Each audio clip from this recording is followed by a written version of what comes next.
Hey guys, welcome to my YouTube channel. This is Wasif Khan.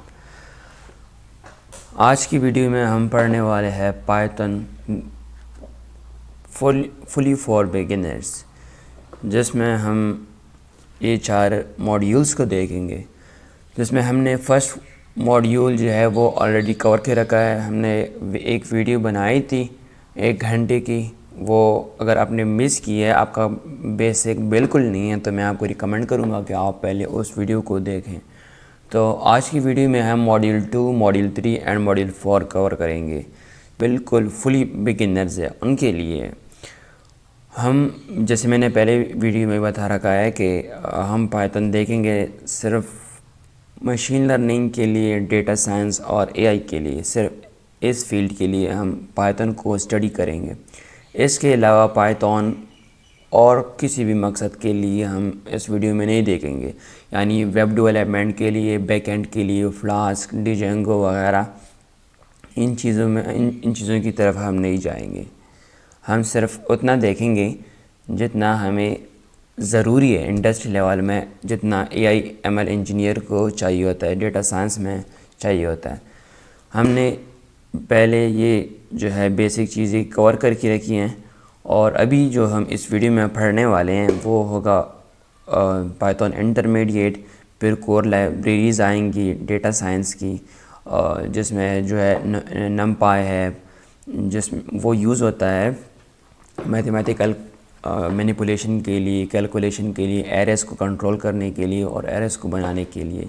और pandas जो है ये एक्सेल टाइप का टेबुलर फॉर्मेट होता है. हम उसको क्लीनिंग करते हैं, प्री प्रोसेस करते हैं और डेटा फ्रेम्स बनाते हैं. और ये दो जो लाइब्रेरीज़ है मैटप्लॉटलिब और सीबोन, ये डेटा एनालिसिस में यूज़ होते हैं, जिसमें हम ईडी परफॉर्म करते हैं. तो हम इनको भी देखेंगे कि ये दोनों प्लॉटिंग के लिए लाइब्रेरीज़ है, और ये जो है मैथमेटिकल्स ऑपरेशंस के लिए यूज़ होता है. और ये जो होता है ये एक टेबुलर फॉर्मेट को क्लीन करता है और उसको प्री प्रोसेस करता है. उसके बाद जो लास्ट मॉड्यूल होगा हमारे पास, उसमें हम बेसिक मशीन लर्निंग का एक प्रोजेक्ट बनाएंगे और एक एग्जांपल भी हम देंगे, बल्कि 2 प्रोजेक्ट बनाएंगे हम, एक लीनियर रिग्रेशन वाला और क्लासिफिकेशन वाला. हम पहले डेटा को उठाएंगे, रियल लाइफ डेटा को, हाउस वाइज डेटा को, और उसको स्प्लिट करेंगे और फिर स्केल भी करेंगे. और ये भी डिफ्रेंशिएट करेंगे कि सुपरवाइज्ड और अनसुपरवाइज्ड लर्निंग में क्या डिफरेंस है. फिर हम मॉडल को ट्रेन करेंगे और एवेल्यूएट करेंगे.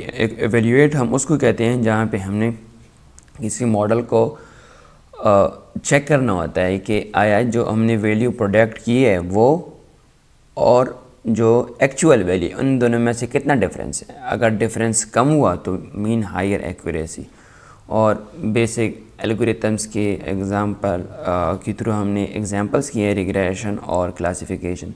ये दोनों जो है ये सुपरवाइज्ड लर्निंग की एग्जांपल्स एल्गोरिथम्स हैं. तो हम इसको 1 बाय 1 कवर करते हैं. और मैं फिर से बता रहा हूँ कि अगर आपका बेसिक बिल्कुल कमज़ोर है तो आप मॉड्यूल 1 की वीडियो को देख सकते हैं, और उसका लिंक मैं वीडियो में शेयर कर सकता हूँ, शेयर कर दूँगा. और अगर आप कॉन्फिडेंट है, कर सकते हैं, तो आप फिर यहाँ मॉड्यूल 2 से कैरी ऑन कर सकते हैं. तो चलते हैं स्क्रीन की तरफ. उससे पहले मैं रिक्वेस्ट करूँगा कि चैनल को सब्सक्राइब और वीडियो को लाइक ज़रूर कर दें. तो गाइस शुरू करते हैं. मैंने कोड पहले से लिख लिया है, उसको मैं एक्सप्लेन करूँगा क्योंकि ये हमारे टाइम बचाएगा. अगर मैं साथ कोड करते जाऊँ और इसको फिर एक्सप्लेन करते जाऊँ तो वीडियो 6-7 घंटे की बड़ी हो जाएगी. तो मॉड्यूल 2 से हम स्टार्ट करेंगे इस वीडियो में. और मैं फ़र्स्ट ऑफ़ ऑल आपको थोड़ा सा रिकैप करता हूँ मॉड्यूल 1 के बारे में कि हमने मॉड्यूल 1 में क्या क्या पढ़ा है. अगर आपने मॉड्यूल 1 की वीडियो नहीं देखी 1 घंटे की, तो आपको मैं फ़र्स्ट ऑफ़ ऑल वो रिकैप करता हूँ कि हमने क्या क्या पढ़ा है. अगर आपने वो वीडियो मिस भी की तो कम से कम आपको आइडिया हो कि हमने क्या क्या उसमें कवर किया है. तो हमने उसमें पाइथन के बेसिक्स पढ़े हैं, ऑपरेटर्स पढ़े हैं, स्ट्रिंग्स और उसके मेथड्स पढ़े हैं, कंट्रोल फ्लो पढ़े हैं, इफ़ एल्स स्टेटमेंट फंक्शंस पढ़े हैं, फॉर लूप, व्हाइल लूप पढ़े हैं, फंक्शंस पढ़े हैं, डेटा स्ट्रक्चर्स पढ़े हैं, फाइल हैंडलिंग को हमने थोड़ा सा टच किया है. ये उनका कोड है और आप उसको वीडियो में देख सकते हैं कि हमने कैसे इसको एक्सप्लेन किया है। अगर आपको आइडिया है इसके बारे में, अगर आपको 0% अंडरस्टैंडिंग है तो आप इस वीडियो को देख सकते हैं, फर्स्ट वाले पार्ट को। अगर आपको थोड़ी बहुत अंडरस्टैंडिंग है तो आप इस वीडियो को स्किप कर सकते हैं और इस वीडियो से आप स्टार्ट ले सकते हैं मॉड्यूल 2 से। चलो तो हम अपना काम स्टार्ट करते हैं मॉड्यूल 2 से। मॉड्यूल 2 में हमने क्या क्या पढ़ना है, हमने मॉड्यूल्स एंड पैकेजेस पढ़ने हैं। ये इंटरमीडिएट सेक्शन में आता है। और इसके बाद हम एरर एंड फाइल हैंडलिंग को पढ़ेंगे, फिर ऑब्जेक्ट ओरिएंटेड प्रोग्रामिंग को टच करेंगे और फिर लास्ट में रेगुलर एक्सप्रेशंस को देखेंगे। ये मॉड्यूल 2 का काम हो गया। अच्छा, मॉड्यूल को देखेंगे कि मॉड्यूल किस तरह कहते हैं। जिस तरह के हमारे पास फ़ाइल होती है, C++ की होती है, पाइथन की होती है, उसी तरह एक मॉड्यूल भी हमारे पास एक फ़ाइल सी होती है जिसमें हमारे पास क्लासेस पड़े होते हैं, वेरिएबल्स, स्टेटमेंट्स, फंक्शंस पड़े होते हैं। फिर हमको एज अ टेम्पलेट उस मॉड्यूल से इस लाइब्रेरी से मॉड्यूल इंपोर्ट करते हैं। फिर उस मॉड्यूल से हम क्लासेस को इंपोर्ट करते हैं या डायरेक्ट किसी फंक्शंस को इंपोर्ट करते हैं। ये बिल्ट इन पाइथन में आती है हर एक लाइब्रेरीज़ में, जो कि यूजर्स को एक्सप्लिसिटली प्रोग्राम नहीं करना होता। पाइथन का ये मज़ा है। हमारे पास बहुत सारे मॉड्यूल्स हैं, जिस तरह के numpy हो गया, scikit-learn हो गया, matplotlib हो गया। एक लाइब्रेरीज़ है, लाइब्रेरीज़ के अंदर जो है स्पेसिफिक मॉड्यूल्स होते हैं।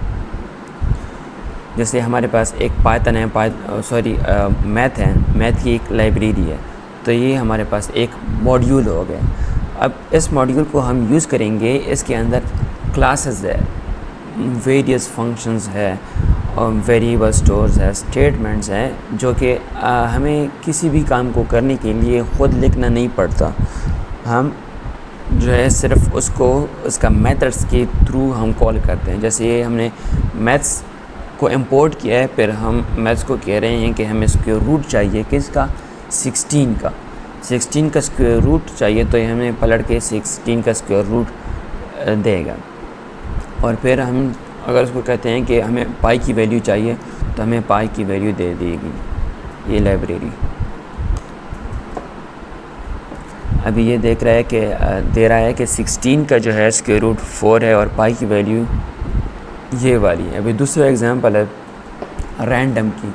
ये इंटीजर्स को रैंडमाइज़ करता है। जिस तरह के हम पजल्स खेलते हैं या रैंडम गैसिंग इंटीजर्स को हम पिक करते हैं, तो ये एक मॉड्यूल है, हमने लाइब्रेरी उठाई मॉड्यूल, और ये जो इंपोर्ट हमने लेके ये स्पेसिफिक क्लास है। एक मॉड्यूल के अंदर एक स्पेसिफिक क्लास को हमने इंपोर्ट किया है। ये तो सिर्फ मॉड्यूल था, हमने यहाँ मॉड्यूल से क्लास को इंपोर्ट किया। अभी हम इस क्लास को यूज़ करेंगे कि रैंडम, लेकिन इस क्लास को यहाँ पे इसकी ऑब्जेक्ट्स बनाने की ज़रूरत नहीं है, हम डायरेक्ट एज अ फंक्शन यहाँ पे यूज़ करेंगे। ये एक फंक्शन यूज़ हुआ है रैंडम इंटीजर, यानी हम 1 से लेकर 10 के बीच में कोई भी रैंडम नंबर दे दें, हम इसको ये टास्क देते हैं। और ये हमें अभी 5 दे रहा है। अभी मैं दोबारा इसको रन करता हूँ तो ये हमें वैल्यू चेंज करके देगा। जो भी गेस करेगा तो ये रैंडमाइज़ करेगा। सेकंड ऑप्शन सेक्शन पे आते हैं, error and exception handling. Error जब भी आता है हमारे कोड में तो वो कोड को क्रैश करता है, स्टॉप हो जाता है, तो एक बहुत बड़ा सा एरर आ जाता है। तो इससे बचने के लिए हमें एरर एंड एक्सेप्शन हैंडलिंग का टेक्निक यूज़ आता है। हमारे पास ट्राई एक सेक्शन है, लेट्स से हमारा कोड है, हम चाहते हैं कि हम एक इंटीजर लिखें, तो इसको हम एक इंटीजर लिखते हैं और फिर हम इसको और कंडीशंस देते हैं कि फॉर एग्ज़ाम्पल हमने अगर यहाँ पे लिखा कि 10, तो ये जो नंबर है तो इसके नीचे अगर हमने लिखा कि 0, तो ये हमें ये वाला एरर देगा, क्योंकि हम 10 को 0 पे डिवाइड नहीं कर सकते। ये नंबर 10 है और नंबर जो है ये वाला नंबर आएगा यहाँ पे, तो it means that 10 divided by 0 is not possible, it goes to infinity. So ये जो है ये कीवर्ड्स है ट्राई वाले, try, except, except, finally, these are keywords. And ये जो है ये बिल्ट इन मेथड्स हैं, ये फंक्शंस देते हैं कि अगर जो भी नंबर 0 से डिवाइड हुआ तो ये वाला ब्लॉक चलेगा, ये वाला ब्लॉक रन होगा। और अगर ये वाला नहीं है, 0 से डिवाइड नहीं हुआ, वैल्यू एरर। वैल्यू एरर कब होगी? जब हम इंटीजर के बजाय जो भी नंबर दे दें, दूसरा यानी लेटर दे दें या कोई और सिंबल दे दें, तब ये वाला ब्लॉक चलेगा। और फाइनली तब कब चलेगा? जब हम किसी भी सेल्स को रन करते हैं, ये हर एक के साथ ये वाला सेक्शन, फाइनली वाला सेक्शन रन होगा। तो इनपुट हमने यूज़ किया है एज ए इंटीजर कि हमने इनपुट लेना है यूज़र से। फॉर एग्ज़ाम्पल मैं लिख रहा हूँ कि 2 यानी 10 डिवाइडेड बाई 2, नंबर की जगह पे 2 आ गया। 10 divided by 2 goes to 5, this always runs. सही है। अभी मैं दोबारा रन करता हूँ इसको, फिर देखता हूँ कि ये 0, तो ये वाला अभी मैं 0 से डिवाइड कर रहा हूँ तो ये वाला ब्लॉक चलेगा, और ये फाइनली वाला हर बार चलेगा। You can not divide by 0, right. अभी मैं किसी भी लेटर के साथ डिवाइड करते हैं उसको, this is not a number. समझ आ गई। और ये वाला ब्लॉक मैं बताता हूँ कि ये कैसा चलता है। अगर किसी को इसके बारे में नहीं पता तो इसको मैं इसके बारे में बताता हूँ कि ये यूज़र से इनपुट लेने के लिए काम आता है। हमने सिंपली इनपुट लिखना होता है, और यहाँ स्ट्रिंग जो है अपनी मर्ज़ी से हम जो भी ऐड कर सकते हैं तो ऐड कर सकते हैं, यानी हम इसके अंदर चेंजेस कर सकते हैं।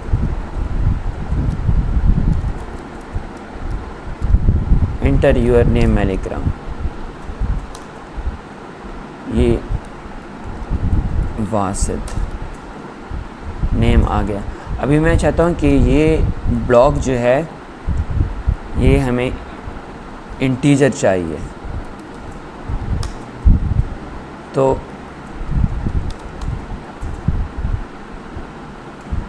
ये इंटीजर है और इसके नीचे हमने लिखा है अपना नाम जो कि ये स्ट्रिंग है, तो ये यहाँ गड़बड़ हो सकती है। क्योंकि यहाँ पे इंटीजर मैंने लिखा है, लेकिन ये नाम जो है वो तो इंटीजर नहीं है। अभी मैं दोबारा चेक करता हूँ और इंटीजर लिखता हूँ तो ये रन सही रन होगा, गड़बड़ नहीं होगी।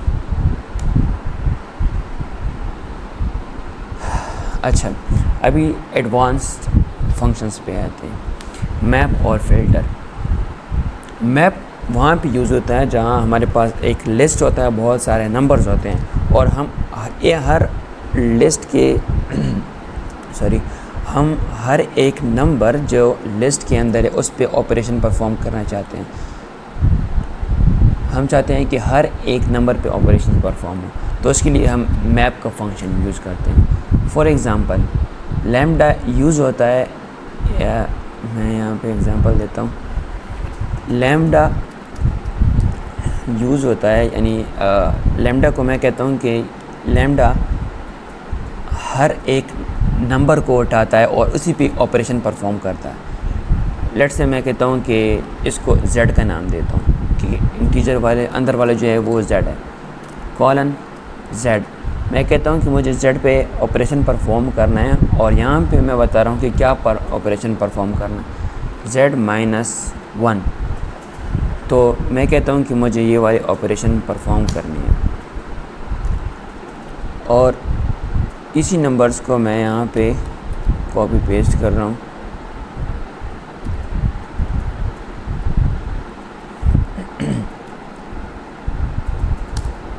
ऑल द क्लियर आउटपुट हमें नहीं देगा, लेकिन फिर भी इसको पहले मैं रन करता हूँ ताकि ये रन हो जाए ऊपर वाला।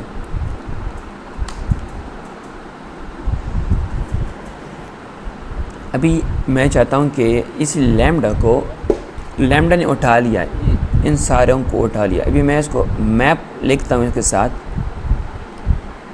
कि मुझे मैप करना है इन सारों को अभी मैप हो गया, लेकिन अभी हमें शो नहीं हो रहा। क्यों शो नहीं हो रहा अभी? क्योंकि ये पाइथन का वो है लॉ है कि ये हमें अभी लिस्ट के फॉर्म में सिर्फ मिल सकता है। अगर हम इसको लिस्ट में कन्वर्ट करें तो हम चाहते हैं कि हम अभी इसको लिस्ट में कन्वर्ट करें। जैसे हमने यहाँ पे अपना जो इनपुट है वो इंटीजर में कन्वर्ट किया था, अभी हम यहाँ पे लिस्ट में कन्वर्ट करते हैं कि लिस्ट में कन्वर्ट हो। अभी हर एक नंबर से 1 माइनस हो रहा है। जिस तरह z है, यानी 1 को उठाया है, z 1 था, 1 माइनस 1 0 आ गया है, 2 माइनस 1 1 आ गया है, 3 माइनस 1 2 आ गया है, 4 माइनस 1 3 आ गया है, 5 माइनस 1 4 आ गया है। Same is the case over here कि यहाँ पे हमने लैम्डा का फंक्शन यूज़ किया है कि हमने लैम्डा वहाँ पे यूज़ होता है जहाँ हम हर एक नंबर को उठाते हैं। तो लैम्डा ने इसी नंबर को उठाया और हमने इसको सपोज़ किया है कि ये हर एक नंबर जो है वो x है। x पहले 1 हुआ, फिर x जो है 2 हुआ, फिर 3 हुआ, फिर 4 हुआ, फिर लास्ट जो x की वैल्यू हुई वो 5 हुई।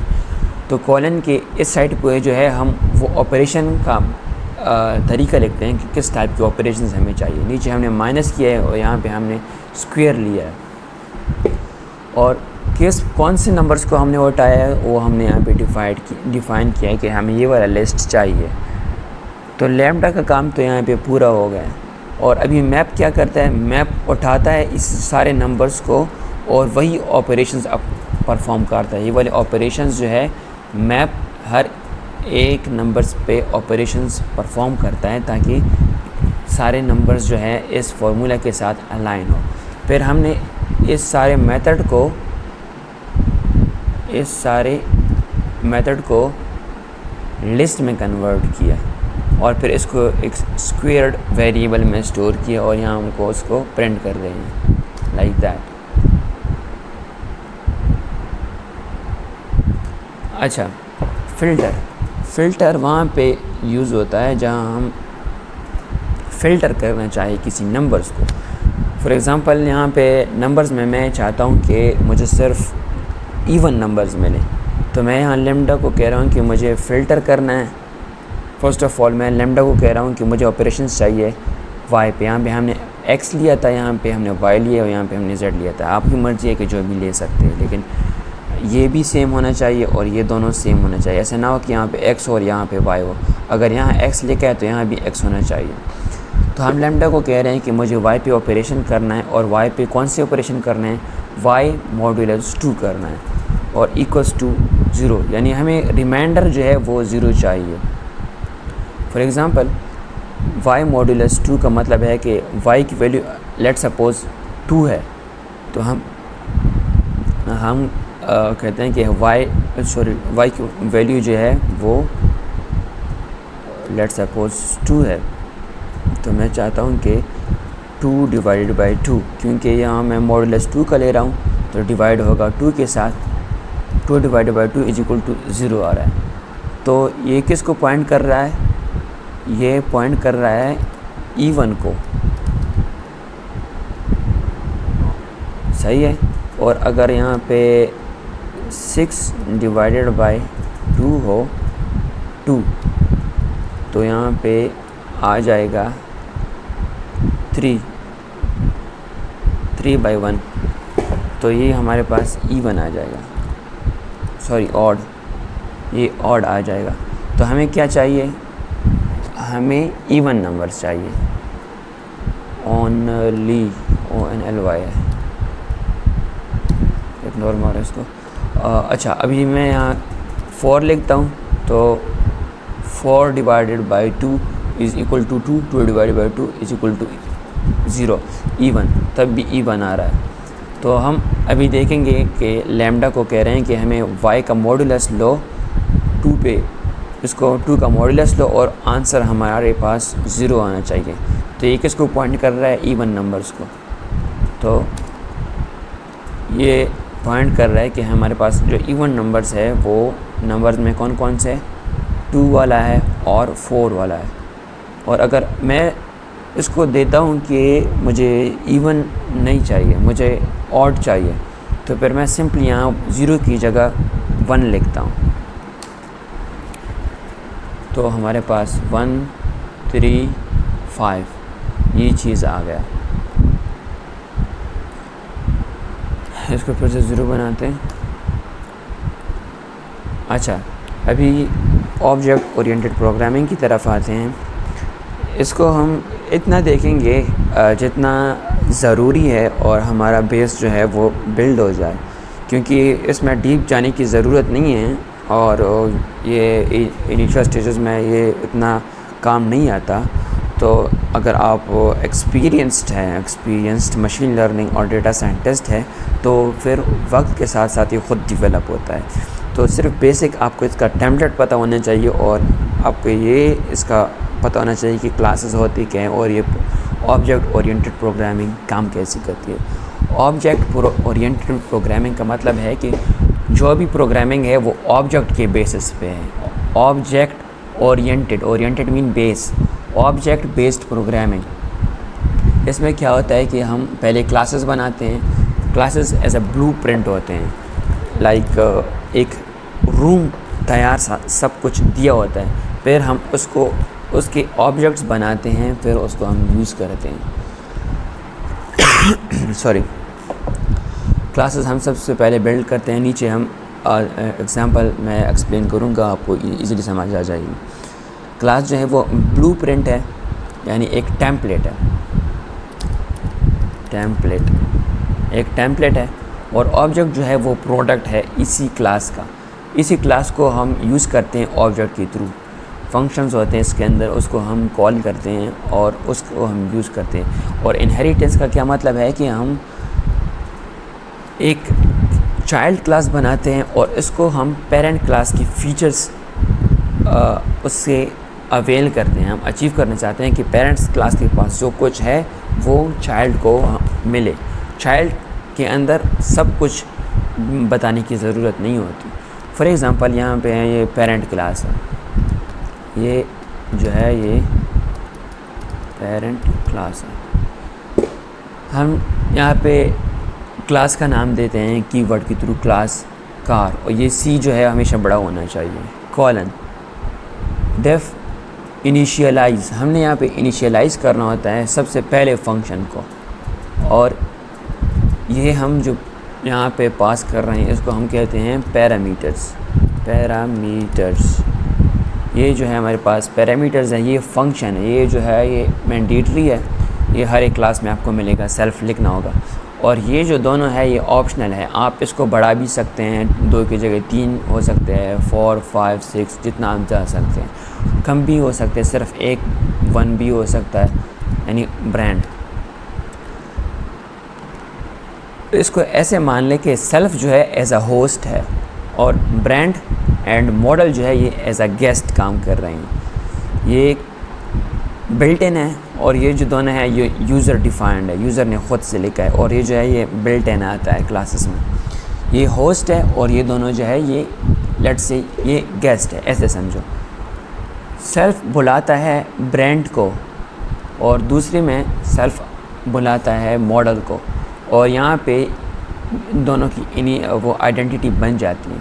सेल्फ ने इन दोनों को बुलाया और अपने इस इनिशियल फंक्शन में ये इसमें स्टोर किया है, ये स्टोर हो गए। अभी इसके बाद दूसरा मेथड हमें लिखना होता है कि डेफ के थ्रू डिफ़ाइन करना होता है दूसरी फंक्शन को इन्फो के नाम से। आप जहाँ भी जो भी लिख सकते हैं, लेकिन ये जो है बाय डिफ़ॉल्ट आपने इस तरह ही लिखना होता है। ये जो है ये भी मैंडेटरी है फंक्शन, इसमें आप चेंजेस कर सकते हैं इन्फो।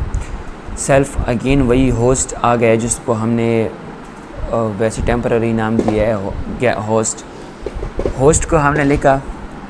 ये फंक्शन यूज़ होता है कि हमारे लिए आउटपुट रिटर्न करे, आउटपुट रिटर्नर है, रिटर्न कर रहा है किसको, self dot brand. Self dot brand में क्या स्टोर है, ब्रांड, और सेल्फ डॉट मॉडल में क्या स्टोर है, मॉडल। तो ये रिटर्न कर रहा है, f जो है फॉर्मेट स्ट्रिंग है, यानी इसके अंदर जो भी वैल्यू चेंज हो रही है तो ये फॉर्मेट कर रहा है उनको, यानी इसके अंदर डायरेक्टली ये वैल्यू ऊपर से आ रही है। सेल्फ ये अपना ये वाला सेल्फ है, ऊपर से ब्रांड यहाँ आ रहा है, मॉडल जो है वो यहाँ आ रहा है, क्योंकि सेल्फ डॉट मॉडल यहाँ से आया है। तो मॉडल जो भी हम यूज़र देंगे यहाँ पे, लेट्स से मॉडल यहाँ पे करोला दिया है तो मॉडल यहाँ पे आएगा, और ब्रांड जो है वो करोला टोयोटा दिया है तो ब्रांड यहाँ पे आएगा। यहाँ पे टोयोटा आया, यहाँ पे टोयोटा आया और यहाँ पे करोला आया, सही है। तो आउटपुट रिटर्नर में ब्रांड की जगह पे टोयोटा आ जाएगा, क्योंकि यहाँ पे टोयोटा यूज़र ने दिया है, और मॉडल की जगह पे करोला आ जाएगा। और ये किस में स्टोर हो जाएगा, ये इस फंक्शन में स्टोर हो जाएगा जो यूज़र ने अभी डिफ़ाइन किया है, ये इन्फो में स्टोर हो जाएगा। अभी हम जो है यहाँ पे क्लास का वो जो है क्लास की ड्यूटी ख़त्म हो गई, और यहाँ पे जो है क्रिएटिंग ऑब्जेक्ट क्लास, यहाँ पे हमने ये ऑब्जेक्ट बनाया है माई कार, जो भी हम नाम देख सकते हैं इसको, आपकी मर्ज़ी है, कैपिटल हो स्मॉल हो। कार जो है वही सेम नाम हमने यहाँ पे इनिशियलाइज़ करना होगा। और टोयोटा जो है हमने ब्रांड टोयोटा लिखा है, और करोला जो है हमने करोला मॉडल लिखा है, ब्रांड टोयोटा लिखा है। और सेल्फ को लिखने की ज़रूरत नहीं है, जैसे मैंने बताया by default as a host है, ये ख़ुद कुछ परफॉर्म नहीं करता, ये इंटरनली काम करता है। ये ऑब्जेक्ट बनाया हमने, ऑब्जेक्ट बन गए यहाँ तक। अभी हम इस ऑब्जेक्ट के थ्रू इस कार का ऑब्जेक्ट बन गया, और हमने नाम दे दिए ये टोयोटा और करोला। अभी हम चेक करते हैं कि इसमें कौन कौन सी इंफॉर्मेशन गिवन है। तो ये हमें इन्फो देगा टोयोटा करोला। अभी माई कार डॉट इन्फो आ गया है। इन्फो ये क्यों आ गया, क्योंकि हमने इन्फो के अंदर स्टोर किया था।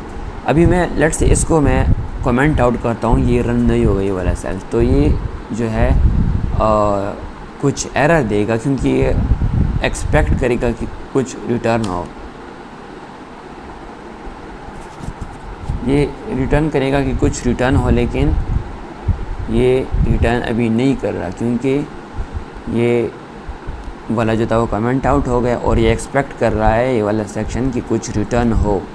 और अगर रिटर्न ना हो तो ये एम्प्टी जो है वो ये ऑब्जेक्ट एम्प्टी पड़ा रहेगा। आई होप कि यहाँ तक क्लियर है आपको। So let's get started the module 3। इसमें हम कोर लाइब्रेरीज़ पढ़ेंगे डेटा साइंस के, जैसे numpy, pandas, matplot and seaborn। numpy libraries जो है ये यूज़ होता है मैथमेटिकल कैलकुलेशंस के लिए, एरेज़ वगैरह बनाने के लिए, और मैथमेटिक्स कैलकुलेशंस के लिए यूज़ होता है।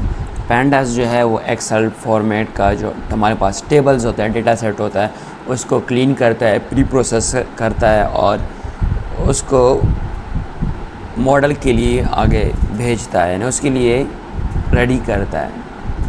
ये प्री प्रोसेसिंग के लिए, ये मैथमेटिकल कैलकुलेशन के लिए, और ये दोनों लाइब्रेरीज़ जो है ये इसका जो डेटा होता है इसको विजुअलाइज करता है कि कैसे दिखता है ये डेटा।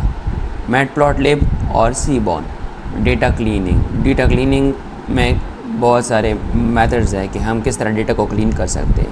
डेटा क्लीनिंग हम किस लाइब्रेरीज़ के थ्रू करते हैं, पैंडास के through. So first of all, अगर आप लोगों ने लाइब्रेरी इंस्टॉल नहीं की है तो ये कमांड आपने रन करनी है। पिप जो है ये पैकेज को इंस्टॉल करने की कमांड है। अगर आप जुपिटर नोटबुक यूज़ कर रहे हैं तो आप सिंपली यही कमांड लिखें, पिप install scikit-learn library, machine learning की लाइब्रेरी है, numpy, pandas, matplotlib, seaborn। इसको रन करने से सारी डिपेंडेंसीज जो है वो आपके साथ इंस्टॉल हो जाएगी। मैंने ऑलरेडी इंस्टॉल करके रखा है तो मेरी ज़रूरत नहीं है। सो सबसे पहले लाइब्रेरी को जो हम देखेंगे वो है numpy, न्यूमेरिकल पाइथन। इसका मतलब ये है सबसे पहले ये जो होता है ये हम मैथमेटिकल कैलकुलेशंस के लिए यूज़ करते हैं, एरेज़ बनाते हैं और इसमें ख़ुद बिल्ट इन मेथड्स होते हैं, हम उसके थ्रू डील करते हैं इसको। तो हम लिस्ट भी यूज़ कर सकते हैं मशीन लर्निंग में, बट लिस्ट जो है वो स्लो प्रोसेसिंग करते हैं, वो बहुत स्लो होते हैं और हम फिर मशीन लर्निंग को फीड नहीं कर सकते। मशीन लर्निंग को हम जब फीड करेंगे, हम मशीन का जो मॉडल बनाते हैं, हम जो भी डेटा पास करते हैं वो एरे के फॉर्म में होता है, क्योंकि एरे जो है वो फास्टर होता है लिस्ट की कंपैरिजन में और मैथमेटिकल फंक्शंस ऑपरेशंस भी बहुत ज़्यादा होते हैं, तो वो रिकमेंडेड भी है और एरर भी नहीं देता। तो इसलिए एरेज जो है हम ज़्यादा फोकस करते हैं instead of lists machine learning में। तो सबसे पहले हमने इस लाइब्रेरी को इंपोर्ट करना है numpy एज np। np जो है les है, मींस कि यहाँ पे आप जो भी लिख सकते हैं, लेकिन ये जो है शॉर्ट फॉर्म है। हम अगर ये ना लिखें तो कुछ भी नहीं हो सकता, कुछ नहीं होगा। सिंपली हम numpy भी लिख सकते हैं, लेकिन वो हम दोबारा कॉल करने के लिए हमें पूरा वर्ड यूज़ करना पड़ेगा। तो इससे अच्छा है कि हम ना एज numpy लिखें, जैसे मैं लिखता हूँ कि Wasid as wk, that's it, इस तरह होता है, शॉर्ट फॉर्म है ये। तो हम जब इस लाइब्रेरी को एक्सेस करते हैं तो उसका जो शॉर्ट फॉर्म है les है, इसको हम एक्सेस करते हैं इसके थ्रू। पहले हम इसको रन करते हैं, ये लाइब्रेरी रन हो गई हमारे पास। फिर हम इस numpy की लाइब्रेरी के थ्रू वन डायमेंशन एरे बनाते हैं। np को हम कॉल करते हैं np.array, ये इसका बिल्ट इन फंक्शन मेथड होता है। तो इसको हम लिस्ट पास करते हैं, लिस्ट में हम जो भी जितनी भी इंटीजर्स दे सकते हैं वो हमारी मर्ज़ी है। तो हम इसको प्रिंट करते हैं और हमारे पास रिज़ल्ट जो है वो सिंपली ये आ जाएगा। और टू डायमेंशन एरे जो है वो कुछ यूँ आएगा, यानी 2 डायमेंशन और 1 डायमेंशन में क्या फ़र्क हुआ, दोनों तो इंटीजर सब कुछ सेम है।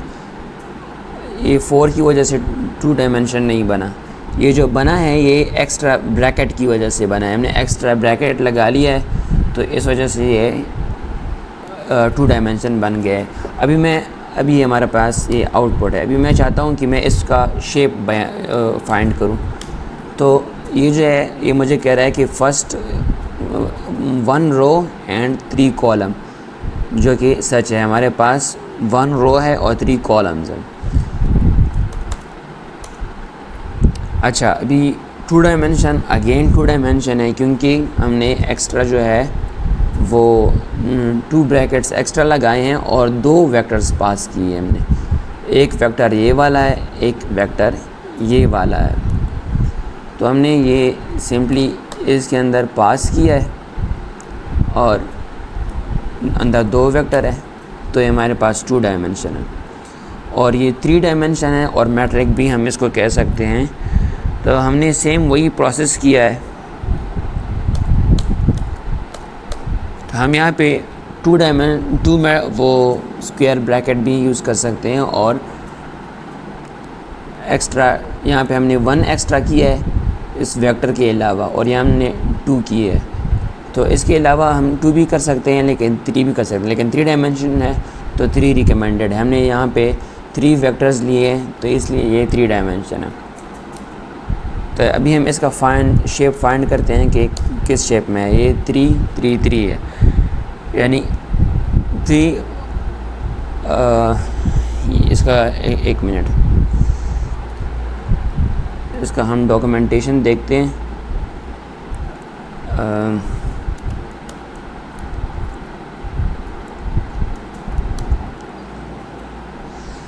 अभी ये डॉक्यूमेंट बता रहा है हमें कि इसका क्या मतलब होगा।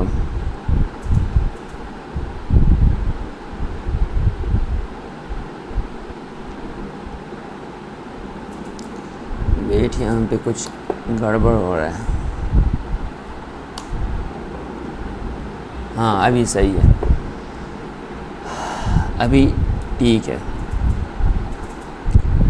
अभी ये हमारे पास 3 बाई 3 है। हमने यहाँ पे कुछ एक्स्ट्रा स्क्वायर ब्रैकेट्स लगाए थे, तो इस वजह से हमारे पास जो है वो वियर्ड आउटपुट आ रहा था।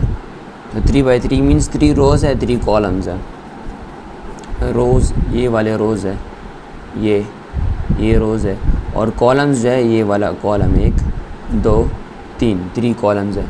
और ये जो है हमने 3 वेक्टर्स पास किए। मैं जल्दी से आपको बताता हूँ कि वेक्टर में और स्केलर में क्या फ़र्क है।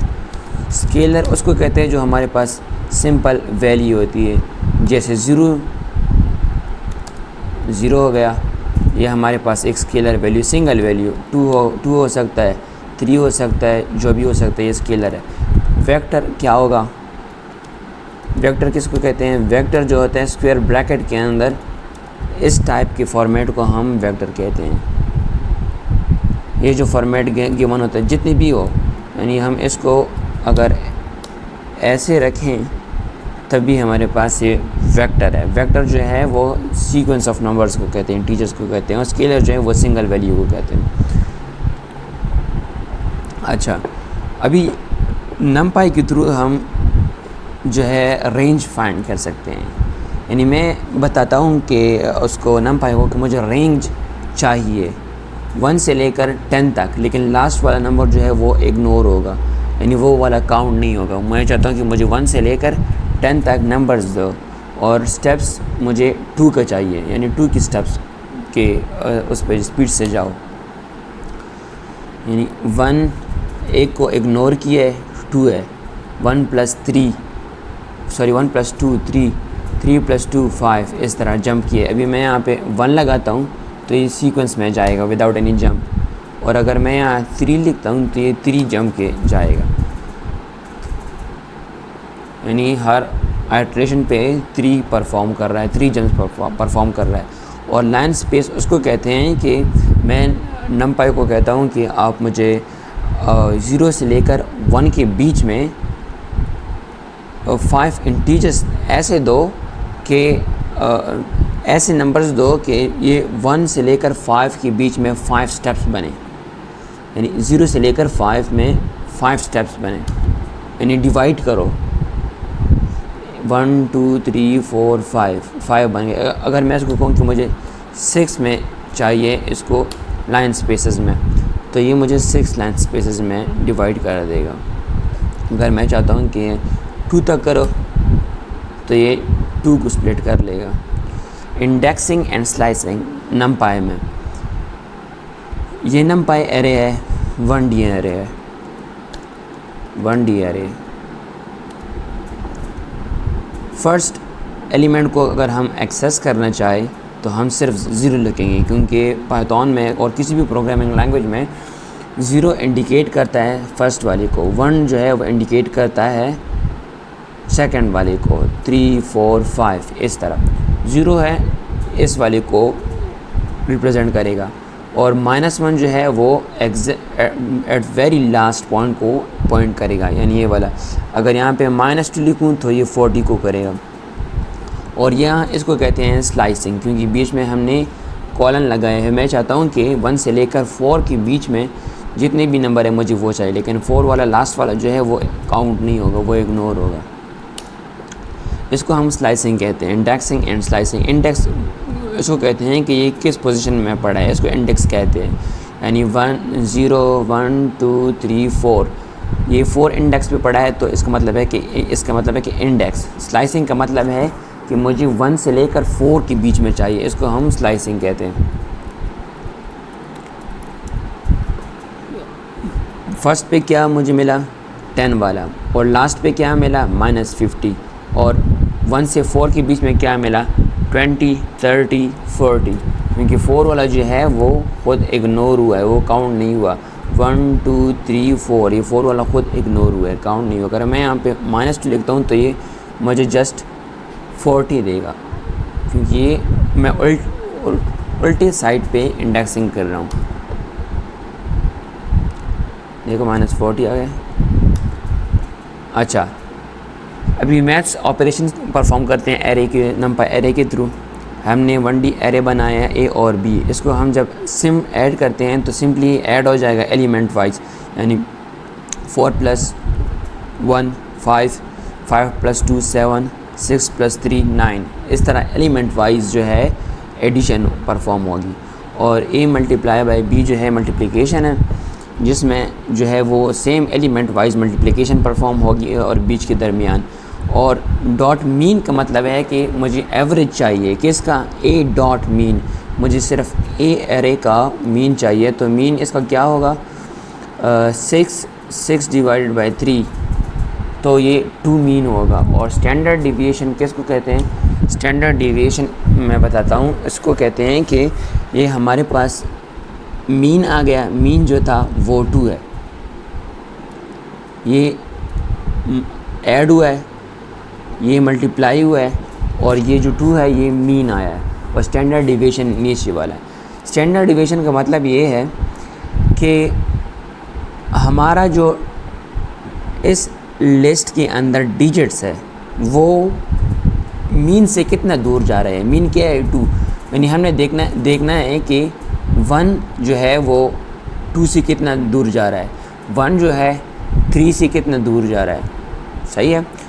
यानी 2 हमारे पास जो है वो 2 मीन है, मीन एवरेज है। तो हम देखेंगे कि 1 2 से कितना दूर जा रहा है, 2 से कितना दूर जा रहा है, और 2 जो है वो 3 से कितना दूर जा रहा है।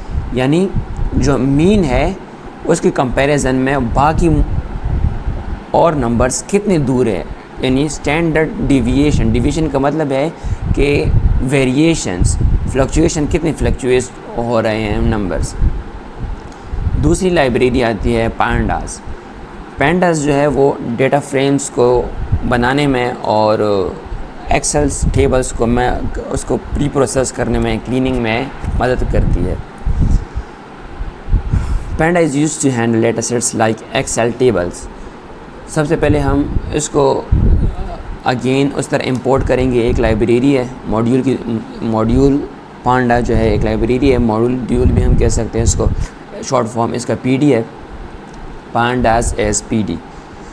और यहाँ पे हम क्या कर रहे हैं, हम डेटा बना रहे हैं, डेटा फ्रेम बना रहे हैं। डेटा फ्रेम किस तरह बनाएंगे, हम सिंपली हमने जिस तरह हमने ऊपर डेटा स्ट्रक्चर में पढ़ा है कि ये जो है ये हमारे पास नेम जो है ये की है।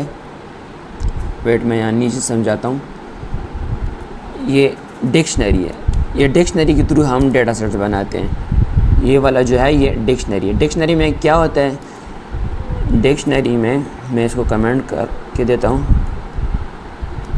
कीज़ और वैल्यूज़। कीज़, ये नेम जो है ये हमारी की है। वैल्यूज़, इसकी वैल्यू क्या होगी, for example my name is Wasid, तो ये इसकी वैल्यू है। की इसको कहते हैं, और वैल्यूज़ जो है इसकी वैल्यू क्या है, ये जो है कंसिस्टेंट रहेगी और ये जो है ये चेंज होती रहेगी। और ये जो है इसमें रिपीटिशन नहीं हो सकती, यानी डुप्लिकेशन नहीं हो सकती। एक बार नेम लिखा तो दोबारा नीचे नेम लिखने की ज़रूरत नहीं हो, ना लिख सकते हो आप। ये जो है ये वाले कॉलम के इस साइड पे जो पोर्शन है ये सारे जो है वो कॉलम्स को रिप्रेजेंट करते हैं। वेट मैं इसको रन करता हूँ ताकि सही समझ आ जाए। नेम, एज, सिटी, ये तीनों जो है हमारे पास कॉलम्स है। कॉलम के राइट हैंड पे जो पोर्शन आ रहा है वो रोज़ है, हमने इसको रोज़ में लिख लिया है। तो हमारे पास यहाँ मैंने सिंपल एक वो लिखा है, सिंपल एक नाम लिखा है, लेकिन यहाँ पे डेटा सेट हम बना रहे हैं, बहुत सारे वैल्यूज़ दे रहे हैं, तो इसलिए हमने लिस्ट के अंदर ये नाम लिखे हैं।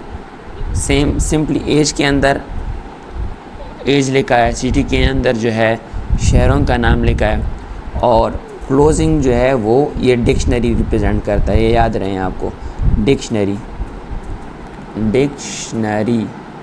डिक्शनरी का ये फॉर्मेट होता है। इसके अंदर हमने सब कुछ लिखना होता है और इसके अंदर कीज़ वैल्यूज़ होती है। बस हमारे पास डेटा बन गया है और इस डेटा को क्या करेंगे, हम डेटा फ्रेम बनाएंगे। इस डेटा को हमने डेटा दिया है PD पांडा, ये पांडा जो डेटा फ्रेम है यहाँ आ गया है डॉट डेटा फ्रेम, यानी हमने डेटा फ्रेम बना दिया है। ये हमारे पास डेटा फ्रेम बन गया। अच्छा, अभी मैं चाहता हूँ कि मैं किसी रियल लाइफ डेटा को इंपोर्ट करूँ और इसमें चलाऊँ। मैं लेट से अपलोड कर रहा हूँ एक फ़ाइल को, हर्ट वाले को मैं इंपोर्ट कर रहा हूँ। ये है, आ गया है। इसको मैं यहाँ से, ये मेरे पास ऑलरेडी है, यहाँ पड़ा हुआ है, तो मुझे दोबारा इंपोर्ट करने की ज़रूरत नहीं, आप अपलोड कर सकते हो डायरेक्टली। कॉपी पाथ पे क्लिक करता हूँ और यहाँ पे मैं जिस तरह मैंने किया है दोबारा मैं आपको दिखाता हूँ कि ये कैसे लगेगा। ये उसका पाथ है, जहाँ से हमने कॉपी किया है उसका पाथ है। तो मैं लिखूँगा कि PD पांडा, ये वाला पांडा है, pd.read.csv, क्योंकि ये फॉर्मेट जो है वो CSV है। हर्ट वाला है तो ये डेटा फ्रेम में स्टोर हो जाएगा। अभी मैं देखना चाहता हूँ कि df.head मुझे पहले 5 रोज़ चाहिए। एज, सेक्स, CP, ये सब कुछ जो है हमारे पास डेटा फ्रेम में आ गया। ये जो है एक्सेल फॉर्मेट में है, ये सारी कॉलम्स हैं और ये इंडेक्सेस है और ये जो हॉरिजॉन्टली है ये सारे रोज़ रिप्रेजेंट कर रहे हैं। और मैं अगर चाहता हूँ कि मुझे सिर्फ पहले 2 चाहिए, 2 रोज़, तो 2 का डेटा देता है। अगर मैं यहाँ पे सैम्पल लिखूँ तो मुझे सैम्पल दे रहा है रैंडमाइज़ करके, ये सीक्वेंस में नहीं दे रहा। ये 864 रोज़ को उठाया है और ये 630 रो को उठाया है। अभी मैं चाहता हूँ कि मैं सिंगल एज को देखूं कि डेटा फ्रेम के अंदर सिंगल एज कैसे दिख रहा है, तो ये कुछ यूँ दिख रहा है। और अगर मैं इंडेक्सिंग करूं कि जो CP है, कोलेस्ट्रॉल प्रेशर है या क्या कहते हैं इसको, आई डोंट नो, तो उसको मैंने iLog के थ्रू देखना है कि 1 से लेकर 10 के बीच में मुझे देखना है कि रोज़ के बीच में कि क्या क्या है। लेकिन 10 वाला काउंट नहीं होगा, 9 इंक्लूड होगा इसमें। 3 से लेकर 9 रोज़ में ऑपरेशन दिखा रहा है कि यही रिज़ल्ट है। रोज़ वाइज स्लाइसिंग कर रहा है। और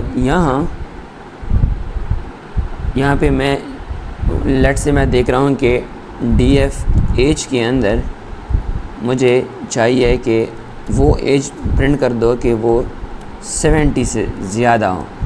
तो अगर 70 को से कोई ज़्यादा है तो मुझे कहेगा कि हाँ ये 70 से ज़्यादा है, ट्रू है, और 70 से जो कम है वो फॉल्स आएंगे। ये सारे ट्रू एंड फॉल्स हैं। अभी मैं इसको डेटा सेट के अंदर डाल रहा हूँ, डेटा फ्रेम के अंदर डाल रहा हूँ, दूसरे डेटा फ्रेम के अंदर, जैसे मैंने यहाँ पे लगाया है।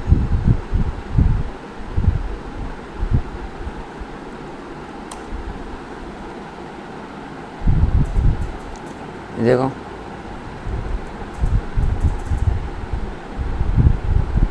ये हमें शो कर रहा है कि ये वही एज है जो 70 से एबव है, सिर्फ वही हमें शो हो रहे हैं। 70 से जो एबव है वो वाले रोज़ यहाँ पे पड़े हुए हैं।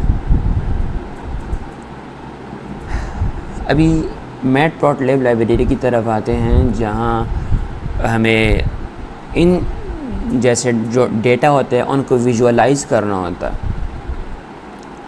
You can use for basic graphs, यानी लाइन चार्ट हो गया है, बार प्लॉट हो गया है, हिस्टोग्राम हो गया है, पाई चार्ट हो गया, हम बना सकते हैं इन डेटा फ्रेम को देख के। हमने मैटप्लॉटलिब लाइब्रेरी है, डॉट पाईप्लॉट एक मॉड्यूल है, स्पेसिफिक मॉड्यूल है, हमने इसको सेलेक्ट किया है। SPLT शॉर्ट फॉर्म जो है इसका PLT है। इसको हम रन कर दें।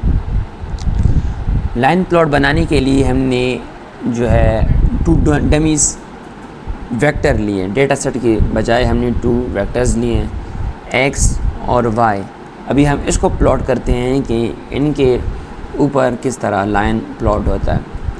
PLT जो है वो इसका जो एब्रीवेशन है, एब्रीवेटेड फॉर्म है, वो यहाँ पे आ गया है PLT डॉट प्लॉट। प्लॉट सिर्फ प्लॉट लिखने से लाइन प्लॉट बन जाएगा, और ये जो है ऊपर टाइटल नाम आ जाएगा, उसके अंदर उस ग्राफ के इर्द गिर्द ये x लेबल है, ये y लेबल है, और PLT डॉट शो जो है वो हमारे ग्राफ को शो कर लेगा।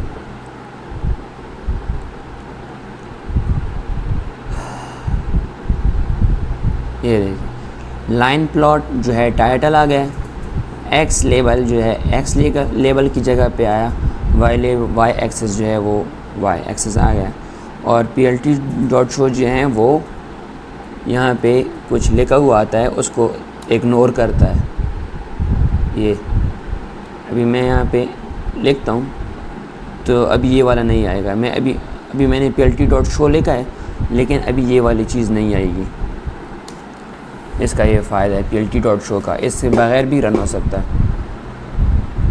अच्छा, अभी इसके नीचे जाते हैं, बार चार्ट देखते हैं। बार चार्ट में हमने एक जो है वो इंटीजर्स को रखा है, और दूसरा जो है ऊपर फ्रूट्स के नेम को रखे हैं। PLT सेम वही फंडा है, PLT डॉट बार लिखना है हमने, और इसके अंदर हमने फ्रूट्स लगाने हैं, फ्रूट्स का नाम लगाना है, और यहाँ काउंट लगाना है, और फिर हमने कलर बताना है कि कौन सा कलर है। कलर हम यहाँ भी चेंज कर सकते हैं।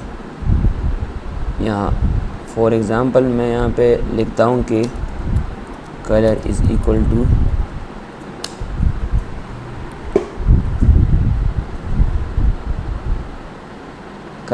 टू रेड से ये वाला कलर आ गया।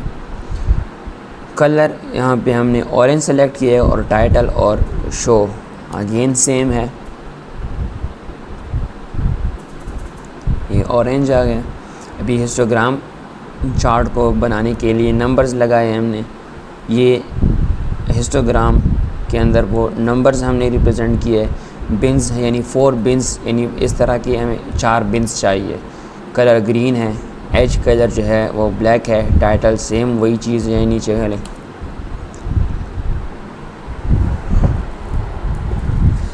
4 बिन्स है, हमने 4 बिन्स यहाँ पे काउंट किए थे कि 4 बिन्स है, 1 2 3 4, और नंबर्स कितने हैं 1 से लेकर 4 के बीच। 1 से लेकर 4 के बीच में हमें डिराइवेशन देता है, और जो y एक्सिस पे दिख रहा है वो ये हमारी प्रोबेबिलिटी है कि 1 से लेकर 1.5 के बीच में कितनी प्रोबेबिलिटी है कि ये बार कितना जा सकता है। तो ये कह रहा है कि 1 तक जा सकता है, और यहाँ 3.5 से लेकर 4 के बीच में कहाँ तक जा सकता है, लेस देन 4 के बीच में जा सकता है। और जो लास्ट वाली लाइब्रेरी है इस मॉड्यूल का वो है सीबॉर्न। सीबॉर्न जो है वो जो है उसी पे काम करती है, मैटप्लॉटलिब को बढ़ाती हुई बनी है। Build on matplotlib but prettier and better for statistics value भी हमें देती हैं, कैलकुलेशंस वगैरह, और स्कैटर प्लॉट बना सकते हैं, और भी हम कुछ चीज़ें कर सकते हैं। हमने डायरेक्ट जो है SNS.load डेटा सेट्स को हमने इंपोर्ट किया है। ये बाय डिफ़ॉल्ट डेटा आता है केगल में। हमने टिप्स जो है होटल में जो हम टिप्स देते हैं वही वाले टिप्स हैं, उसको हमने लोड किए है। लोड डेटा सेट जो है ये बाय डिफ़ॉल्ट फंक्शन है SNS का, तो ये लोड किया है, टिप्स में स्टोर हो गया है। अभी हम टिप्स को देखते हैं कि टिप्स कैसे दिख रहा है। तब तक ये रन हो जाएगा। आप लोग अगर वीडियो को यहाँ तक देख रहे हैं तो काइंडली वीडियो को लाइक करें और चैनल को सब्सक्राइब करें। अच्छा, हम अभी यहाँ तक पढ़ रहे हैं, हम इतना पढ़ रहे हैं कि जितना आपका जो है वो बेसिक बिल्ड हो जाए और स्टैंड ले सके किसी रियल वर्ल्ड प्रॉब्लम को। Sorry, I need to run this.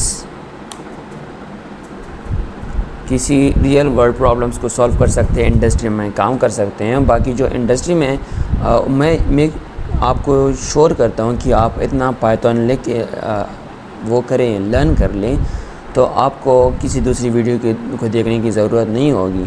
तो आप जो है इजीली स्टैंड ले सकते हैं किसी भी इंडस्ट्री में, क्योंकि फिर जब आप इंडस्ट्री में चले जाएं तो फिर वहाँ लर्निंग की ज़रूरत नहीं होती, ख़ुद ब खुद लर्निंग होती रहती है वक्त के साथ साथ। बस ये आपका ये वाला बेसिक जो है कंप्लीट हो जाए तो ये बहुत है। अच्छा, ये हमारे पास डेटा सेट्स हैं, वो बाय डिफ़ॉल्ट डेटा सेट आ गया है टिप्स वाला कि टोटल बिल कितना अदा किया है, टिप कितना दिया है, मेल था या फीमेल था, स्मोकर था या नहीं, डे था, डिनर था, साइज़ कितना था उसका, फैमिली थी या अकेले थे, एक बंदा था, 2 बंदे थे। तो ये टोटल डॉलर्स में बिल्स कितना ख़र्चा किया है उन्होंने, और फिर वेटर को टिप्स कितनी दी है। और टोटल 244 रोज़ है और 7 कॉलम्स है। फिर हम स्कैटर प्लॉट के थ्रू हम देखेंगे कि टोटल बिल और टिप्स, यानी टोटल बिल और टिप के बीच में हम रिलेशनशिप देखेंगे। डेटा की जगह पे हमने लिखा है कि डेटा को हम दे रहे हैं टिप्स, और फिर करते हैं इसको रन। ये हमें बताएगा कि टोटल बिल और टिप के अंदर क्या रिलेशनशिप है। टोटल बिल और टिप, यानी जिन्होंने $10 दिए हैं उन्होंने 2 से कम टिप दिया है। जिन्होंने 50 ख़र्चा किया है, $50 का ख़र्चा किया है, बिल पे किया है, उन्होंने ऑलमोस्ट लेस देन और इक्वल टू 10 तक भी गए हैं, और 9 तक, 8 तक गए हैं। जिन्होंने $40 का ख़र्चा किया है वो जो गए हैं वो 6 और 8 के बीच में है। यानी जितना ज़्यादा, इसका मतलब है कि रिलेशनशिप जो है वो लीनियर है, पॉजिटिव है। जितना ज़्यादा ख़र्चा हो रहा है उतना ज़्यादा वो क्रेडिट मिल रहा है, टिप मिल रहा है वेटर्स को। अच्छा, बॉक्स प्लॉट वहाँ पे यूज़ होता है जहाँ पे हम स्टैंडर्ड डिविएशन को फाइंड करें। अभी हम देखेंगे कि डे कौन सा था, डे संडे था, सैटरडे था, क्या था, और टोटल बिल कितना दिया है उन्होंने। हम देखेंगे कि ज़्यादा जो बिल गया है वो सैटरडे के अंदर गया है, क्योंकि ये बॉक्स जो है ये बड़ा है। और यहाँ पे हम फाइंड करेंगे आउटलायर्स को, sorry not standard deviation but outlier. हम आउटलायर को फाइंड कर सकते हैं। मैंने पहले कहा कि स्टैंडर्ड डिविएशन वो नहीं, स्टैंडर्ड डिविएशन नहीं है, वो आउटलायर है, सॉरी उसके लिए। ये जो ऊपर वो ये 2 डॉट्स है, 3 डॉट्स है, 1 डॉट है, इसका मतलब है कि नॉन रियलिस्टिक डेटा है, इसको हमने रिमूव करना है। इसके लिए अपना मेथड्स होते हैं, क्वार्टाइल डिविएशन होते हैं, उसको हमने उसके थ्रू इसको हम क्लीन करना होता है। और ये जो बीच वाला लाइन है इसका मतलब है कि एवरेज है। ये लोअर क्वार्टाइल है, ये अपर क्वार्टाइल है, और ये मिडल क्वार्टाइल है। बस इतना फ़िलहाल के लिए आप इतना जान लें तो ये काफ़ी है, क्योंकि आप नाम सुन लें तो आप जब प्रोजेक्ट हम नेक्स्ट वीडियो में करेंगे तो आपको आइडिया हो जाए कि इसका क्या मतलब था। और ये जो है ये फिर मॉडल को ओवरफिट करता है, इसको हमने लाजमी हटाना होता है, फिर ये मॉडल हमारा सही नहीं होगा। इसका मतलब है कि हमारे डेटा में कोई गड़बड़ है, अनरियलिस्टिक डेटा पड़ा हुआ है, इसका ये मतलब है बॉक्स प्लॉट का, और ज़्यादा फ़ायदा है इसका। अच्छा, तो गाइस मॉड्यूल 4 में हम साइकिट-लर्न के बेसिक्स को देखेंगे। साइकिट-लर्न एक मशीन लर्निंग की बहुत इम्पोर्टेंट लाइब्रेरी है जिसमें पूरा मशीन लर्निंग डिपेंडेंट है। इस मॉड्यूल में हम देखेंगे साइकिट-लर्न के बेसिक्स को, सुपरवाइज्ड लर्निंग क्या होता है, अनसुपरवाइज्ड लर्निंग क्या होता है, और फीचर इंजीनियरिंग किसको कहते हैं, और मॉडल ऑप्टिमाइजेशन किसको कहते हैं, और इसमें क्या क्या टेक्निक्स यूज़ होते हैं। नंबर 1 जो है साइकिट-लर्न बेसिक्स, जिसको SK-learn भी कहा जाता है। हम SK-learn मॉड्यूल से, लाइब्रेरी से, मॉड्यूल से मॉडल सिलेक्शन को सेलेक्ट करते हैं। इस लाइब्रेरी से हमने एक मॉड्यूल है मॉडल सिलेक्शन, ये इंपोर्ट किया है। मॉडल सिलेक्शन एक मॉड्यूल है, हमने ट्रेन टेस्ट स्प्लिट इंपोर्ट किया है, और एक लीनियर रिग्रेशन ये एल्गोरिथम है। इसके थ्रू हम मॉडल को ट्रेन करेंगे, मॉडल ट्रेनिंग, और इसके थ्रू हम डेटा को स्प्लिट करेंगे। मैं बताता हूँ कि क्या मतलब है स्प्लिट का, स्प्लिट किस लिए यूज़ होता है। अच्छा, तो बेसिक स्टेप्स जो है हर एक मशीन लर्निंग प्रोजेक्ट में जो यूज़ होते हैं, ये 5-6 स्टेप्स यूज़ होते हैं। नंबर फर्स्ट पे डेटा कलेक्ट। डेटा को हमने कलेक्ट करना है। जिस तरह हमने लोड किया है ऊपर CSV फाइल या लाइब्रेरी से, यहाँ पे हमने लाइब्रेरी से इंपोर्ट किया है डेटा को। कहाँ पे था ये जो टिप्स वाला था, ये हमने लाइब्रेरी से इंपोर्ट किया है। और ये हार्ट वाला जो है इसको हमने CSV से लोड किया है। यहाँ पे कहीं पे टिप्स वाला था, कहाँ गया यार, एनीवेज अच्छा ये मिल गया। ये हमने लाइब्रेरी से इंपोर्ट किया है। ये दोनों जो है दो तरीके हुए, एक CSV से और एक लाइब्रेरी से हम डेटा को लोड करते हैं मशीन लर्निंग के लिए। फिर प्री प्रोसेसिंग करते हैं पैंडास लाइब्रेरी के थ्रू, क्लीन करते हैं डेटा को अगर मिसिंग वैल्यूज़ है, और इनकोडिंग करते हैं। इनकोडिंग कैटेगरीज मीन कि अगर वो इंटीजर्स है उनको हमने स्ट्रिंग्स में कन्वर्ट करना, उनको हमने इंटीजर्स में कन्वर्ट करना होता है या बाइनरी फॉर्मेट में, क्योंकि मशीन लर्निंग जो है वो वर्ड्स को रिकॉग्नाइज नहीं करता, वो उसको चाहिए इंटीजर्स 1 और 0 फॉर्मेट और इंटीजर्स, वो टेक्स्ट को नहीं समझता। और split data train part and test part, हमने डेटा सेट को जो है 2 पार्ट्स में वो स्प्लिट करना होता है। एक को हम कहेंगे ट्रेनिंग और दूसरा होता है टेस्ट।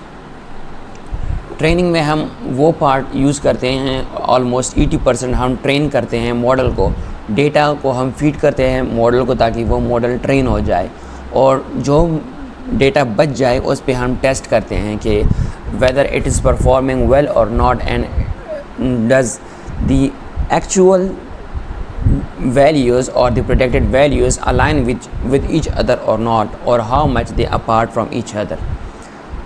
अभी 4 पे जो है वो मॉडल को हमने ट्रेन करना है। फिट एल्गोरिथम, जो भी एल्गोरिथम हमने सेलेक्ट करना होता है, यहाँ पे हमने इस केस में लीनियर रिग्रेसर जो है वो सेलेक्ट किया है।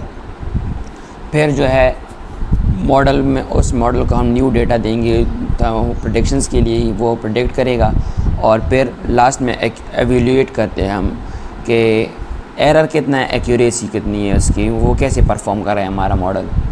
अच्छा, सुपरवाइज लर्निंग।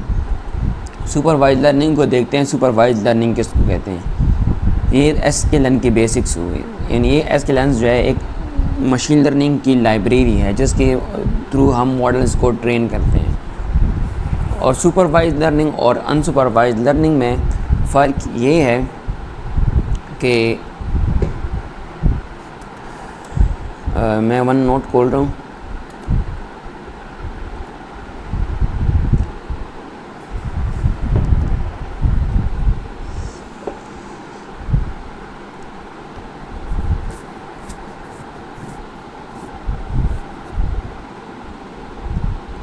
सुपरवाइज लर्निंग और अनसुपरवाइज लर्निंग जो है वो 2 टाइप्स है मशीन लर्निंग के। हमारे पास है एक सुपरवाइज्ड लर्निंग और एक है अनसुपरवाइज्ड लर्निंग।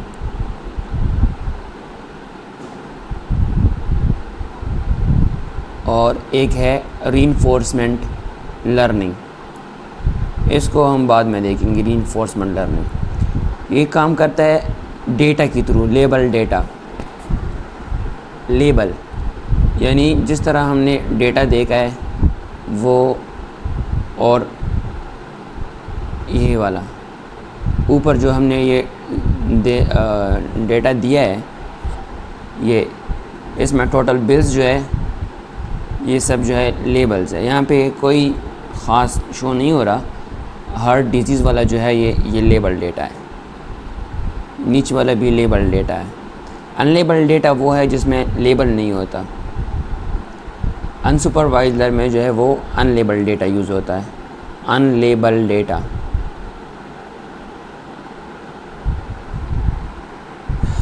इसमें क्लासिफिकेशन आ गए, क्लासिफिकेशन और रिग्रेशन, ये दोनों टेक्निक्स यूज़ होते हैं, ये दोनों एल्गोरिथम्स यूज़ होते हैं, क्लासिफिकेशन एंड रिग्रेशन। और इसमें जो है के मीन्स क्लस्टरिंग, क्लस्टरिंग।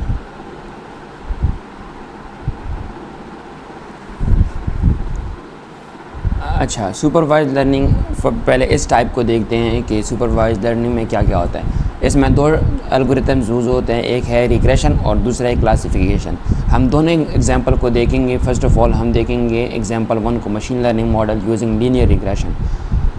हमने ट्रेन टेस्ट स्प्लिट को निकाला, फिर लीनियर रिग्रेशन को निकाला, ये एल्गोरिथम है और ये हमारे डाटा को स्प्लिट करेगा और R2 स्कोर जो है वो एक्यूरेसी फाइंड करता है कि हमारे मॉडल में लास्ट में क्या एक्यूरेसी आती है। अभी हम इसको लोड करते हैं और वही हाउसिंग वाला डाटा जो है हमने इंपोर्ट किया है, यहाँ से इसका एड्रेस उठाया है, उस हाउस का एड्रेस उठाया है, यहाँ पे हमने पेस्ट किया है। और अभी हम देखेंगे इस डेटा को। ये डेटा जो है ये लेबल है प्राइस जो है हमारा टारगेट वेरिएबल है। इसके अलावा इसके थ्रू हमने प्राइस को प्रेडिक्ट करना होता है। ये इसको हम प्राइस को डिपेंडेंट वेरिएबल कहते हैं और इसके अलावा जो है उसको इंडिपेंडेंट कहते हैं। हमने सिर्फ प्राइस को डिपेंड करना है, प्रेडिक्ट करना है और इनमें से किसी भी को यूज़ कर सकते हैं। अच्छा, सिर्फ हम y को जो है डिपेंडेंट वेरिएबल मान रहे हैं क्योंकि हम यहाँ पे सिर्फ एक ही ले रहे हैं क्योंकि हमने वह हाउसेस के प्राइस को प्रेडिक्ट करना है। और x में हमें सारों को नहीं ले रहा, सिर्फ फर्स्ट ऑफ ऑल मैं एरिया को ले रहा हूँ, बेडरूम्स को ले रहा हूँ, बाथरूम्स को ले रहा हूँ कि हमने यूज़र जो है वो एरिया बताएगा, बेडरूम बताएगा और बाथरूम बताएगा कि ये बाथरूम साइज़ है, बेडरूम साइज़ है और एरिया इतना है, तो इस हाउस का प्राइस क्या होगा। तो हमने y वेरिएबल को जो है वो प्राइस में स्टोर किया है, प्राइस को y में स्टोर किया है और इन तीनों फीचर्स को या कॉलम्स को हमने x में स्टोर किया है। फिर हम जो है x train, x test, y train, y test, इसको हम स्प्लिट कर रहे हैं ट्रेन टेस्ट प्लस के थ्रू। x अपनी जगह आया, y अपनी जगह आया। टेस्ट साइज़ जो है वो 0.2 है। मैं समझाता हूँ कि इसका क्या मतलब है। रैंडम स्टेट जो है वो 42 है। अभी लेट से ये हमारा डेटा है,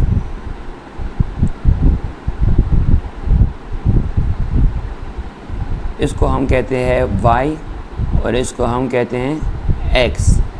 ये है प्राइस जिसको हमने फाइंड करना होता है और ये वो वेरिएबल्स हैं जो 3 एरिया हो गया, बेडरूम्स हो गए, बाथरूम्स हो गए, 3 कॉलम्स ये हो गए, 1 2 3 और ये y कॉलम है। हमने प्रेडिक्ट इसको करना होता है। ये जो ऊपर वाला सेक्शन है इसको हम कहेंगे कि ट्रेनिंग।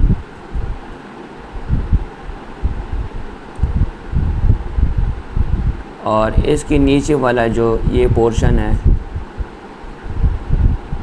सेम, ये भी y है और ये जो है ये x है, लेकिन ये टेस्ट है।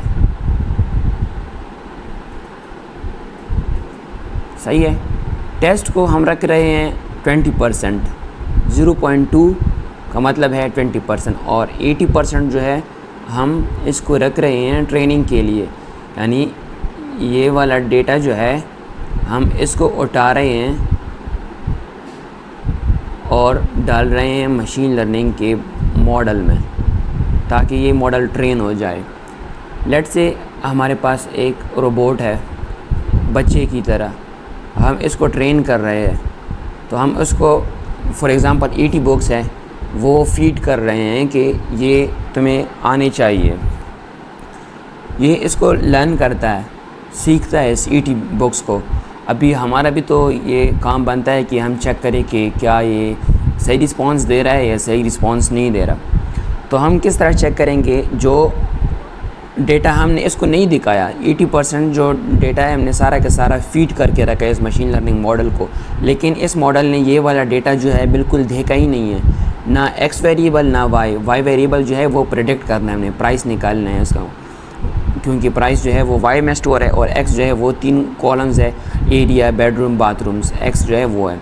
ये तीनों उसने नहीं देखे और ये वाला डेटा जो है 80% इसने देखा है। अभी मैं चाहता हूँ कि मैं इसे क्वेरी करूँ, पूछूँ इस डेटा से कि मुझे क्या रिस्पांस देता है। फॉर एग्ज़ाम्पल मेरे पास यहाँ पे दिया गया है कि यहाँ पे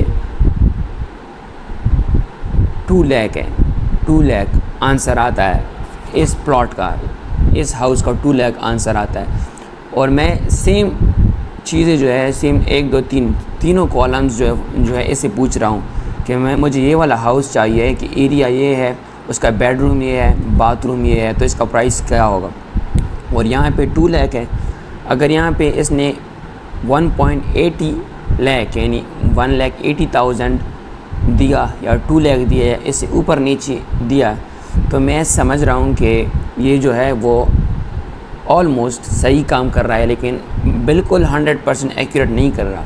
लेकिन मैं फिर भी इसको कह रहा हूँ कि ये सही काम कर रहा है क्योंकि ये सही ट्रेन हो रहा है और इसको इसकी समझ आई है जो मैंने इसको वो डेटा दिया है। अगर यहाँ पे 2 लाख है और यहाँ पे मुझे 1.8 की बजाय हमें ये दे दे 4 लाख और 6 लाख दे दे या 14 लाख दे दे, तो हम समझ सकते हैं कि 14 लाख में और 2 लाख में बहुत फ़र्क है। मींस के ये मॉडल सही ट्रेन नहीं हुआ। अगर 4 लाख है तो मैं ये समझूंगा कि ये सही ऑलमोस्ट, फिर भी थोड़ा बहुत वेरिएशन हो रहा है लेकिन फिर भी ठीक है। तो एक्स ट्रेन ये वाला हुआ, वाई ट्रेन ये वाला हुआ, यानी प्राइस ये वाला पोर्शन है, वाई ट्रेन, एक्स ट्रेन ये वाला पोर्शन है। एक्स टेस्ट जो है ये वाला पोर्शन हुआ और वाई टेस्ट जो है ये वाला पोर्शन हुआ। वाई टेस्ट जो है हम फिर अच्छा ये वाला पोर्शन जो है वो फ़िलहाल यूज़ नहीं हुआ, हमने फीड किया ये वाला इस मॉडल को पूछने के लिए।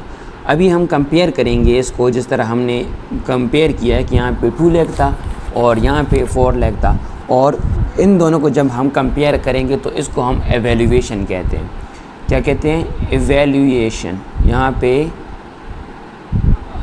पे हमने कहीं पढ़ा भी है कि एवेल्यूएशन, ये evaluate, check accuracy and error कहाँ देखते हैं हम यहाँ पे देखते हैं। और लास्ट स्टेप ये होता है, पहले फीड किया है इसको एक्स और वाई को, ट्रेन को फीड किया है, फिर हमने टेस्ट किया है मॉडल को, और फिर हम देखते हैं एवेल्यूएट करते हैं कि एक्चुअल रिज़ल्ट क्या है और जो प्रेडिक्टेड है वो हमारे पास क्या है। इसको हम एवेल्यूएशन कहते हैं। आई होप कि यहाँ तक समझ आ गई आपको। अच्छा, R2 स्कोर जो है वो यूज़ होता है एक्यूरेसी के लिए। ये हमारे पास हमारा डेटा है और एक्स में हमने सब कुछ रखा है जो हमारे लिए नीडेड था। एरिया, बाथरूम्स, बेडरूम्स, ये तीनों हमने रखे फ़िलहाल, क्योंकि हम सिंपल सा मॉडल बना रहे हैं कि काम कैसे कर रहे हैं, सिर्फ आपको दिखाने के लिए। और वाई जो है डिपेंडेंट वेरिएबल्स, ये हमेशा एक ही रहेगा। प्राइस को हमने वाई में रखा है। X train, X test, X train and X test ये वाला आ गया। X Y train and Y test, Y train and Y test, Y train and Y test. I hope यहाँ तक समझ आ गई आपको। हमने ये 4 पार्टीशन नहीं कर लिए तो ये डेटा जो है ख़ुद ब खुद चला जाएगा इन चारों के अंदर। ये डेटा जो है स्प्लिट हो जाएगा, यहाँ तक चला जाएगा। और एक्स और वाई हम ये वाला वेरिएबल्स इसको दे रहे हैं कि ये वाला डेटा चाहिए। टेस्ट साइज़ हम 0.2 रख रहे हैं, यानी 20%। अगर आपके पास डेटा बहुत कम हो तो आप 0.1 भी रख सकते हैं, यानी 10% भी रख सकते हैं। लेकिन हमने यहाँ पे 2% रखा है, 0.2 रखा है, यानी 20% रखा है। टेस्ट साइज़ ये वाला है। टेस्ट साइज़ को हमने 20% रखा है, 20%।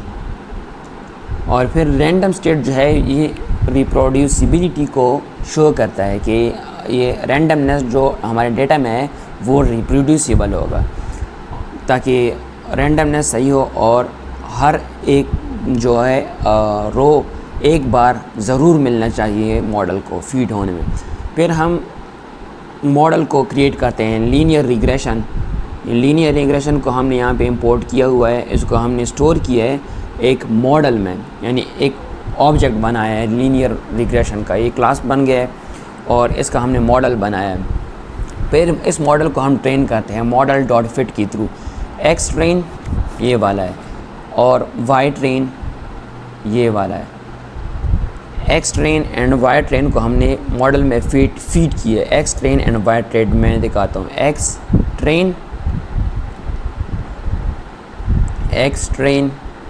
एंड वाई ट्रेन, इन दोनों को हमने क्या किया, मशीन लर्निंग मॉडल के अंदर हमने इसको फीड किया, एक्स ट्रेन और वाई ट्रेन को। अभी हमारा मॉडल इसके बाद जो है समझेगा कि इस डेटा में अंदर से क्या चल रहा है।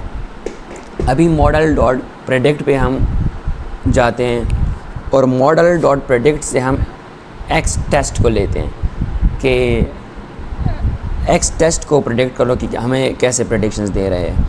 Model dot predict X test, वही तरीका है जो मैंने बताया। एक्स टेस्ट ये वाला पोर्शन हमने मॉडल को दिया है ताकि प्रेडिक्शन करें और हमारे पास जो है वैल्यू आई, जो आंसर आई, उसको हम इसके साथ कंपेयर करें।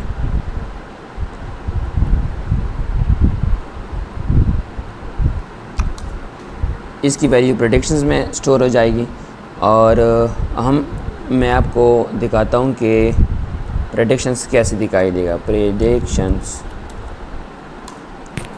ये प्रेडिक्शन ये है और मैं दिखाता हूँ कि ये जो वाई वाला है वाई टेस्ट, और वाई टेस्ट भी दिखाता हूँ आपको। वाई टेस्ट,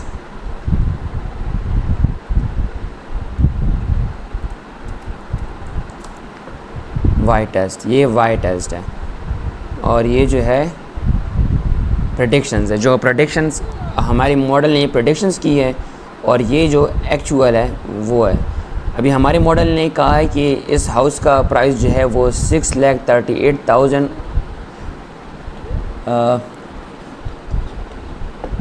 6.3 मिलियन, यहाँ 6.3 मिलियन है और यहाँ पे ऑलमोस्ट 4 मिलियन है, यहाँ पे 4 मिलियन है।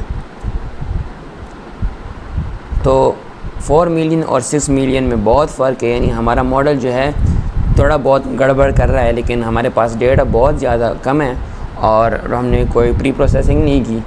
तो हम चेक करते हैं कि आप और भी रोज़ जो है कंपेयर कर सकते हैं। तो हम एवेल्यूएट करते हैं R2 स्कोर के थ्रू। वाई टेस्ट कौन सा वाला है? वाई टेस्ट ये वाला है, ये वाला वाई टेस्ट है।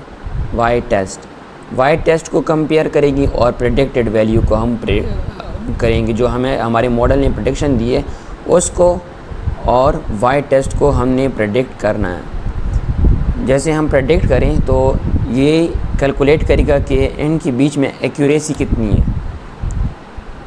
0.45, यानी 45% जो है हमारा मॉडल सही काम कर रहा है, यानी 100 में से 45% ये गलती नहीं कर रहा है। 55% मतलब गलती हो सकती है और 45% ये कॉन्फिडेंट है। अच्छा, ये तो था लीनियर रिग्रेशन का एग्जांपल। अभी जो है वो एग्जांपल 2 है क्लासिफिकेशन। क्लासिफिकेशन भी सुपरवाइज लर्निंग में आता है। ये दो टाइप्स है, एक रिग्रेशन है, दूसरा क्लासिफिकेशन है। रिग्रेशन को हमने देख लिया। रिग्रेशन हम वहाँ पे यूज़ करते हैं जब हमारे पास न्यूमेरिकल डेटा हो, और क्लासिफिकेशन हम वहाँ यूज़ करते हैं जहाँ हमारे पास येस और नो चाहिए लेबल। यहाँ पे हमारे पास कॉन्टीन्यूस डेटा था ना, यानी प्राइस जो है वो कॉन्टीन्यूस था। आपने सब वो देखना होता है, अगर प्राइस है यानी कॉन्टीन्यूस है तो हम इसके लिए लीनियर रिग्रेशन एल्गोरिथम यूज़ करेंगे। अगर प्राइस नहीं है, यहाँ पे आउटपुट जो है, यहाँ ये कहीं पे आउटपुट ट्रू और फॉल्स की शक्ल में हो, यानी या दो चॉइसेस हो, तो हम उसको क्लासिफिकेशन में लेके जाएंगे। लाइक अभी हमने सेम लीनियर मॉडल से इंपोर्ट किया है लॉजिस्टिक रिग्रेशन को। वहाँ पे हमने लीनियर रिग्रेशन को इंपोर्ट किया है, हमने यहाँ पे लॉजिस्टिक रिग्रेशन को इंपोर्ट किया है। ये क्लासिफिकेशन टास्क है, मैं बताता हूँ। हमने डेटा सेट बनाया है, डेटा मार्क्स के अंदर हमने डमी डेटा बनाया है। मार्क्स के अंदर ये मार्क्स आ गए और रिज़ल्ट के अंदर ये वाला आ गए। इसका मतलब है कि ये पहले ऐसे थे कि पास फेल, हमने इसको 1 और 0 में कन्वर्ट किया, क्योंकि जैसे मैंने बताया कि हमारा मॉडल जो है वो एक्सपेक्ट कर रहा है 0 और 1 की फॉर्म को, वो पास और फेल को नहीं समझता, फिर एरर देगा हमें। तो हमने कन्वर्ट किया है इसको 0 और 1 के थ्रू में। इसके लिए बिल्ट इन फंक्शंस आते हैं, हम इसको दूसरे रियल वर्ल्ड प्रोजेक्ट में देखेंगे। बस सिर्फ इसको इतना समझे कि काम कैसे करता है। 1 जो है वो पास है और 0 जो है वो फेल है, यानी 35 वाला फेल है, 45 वाला फेल है, 30 वाला फेल है। इसका मतलब ये है।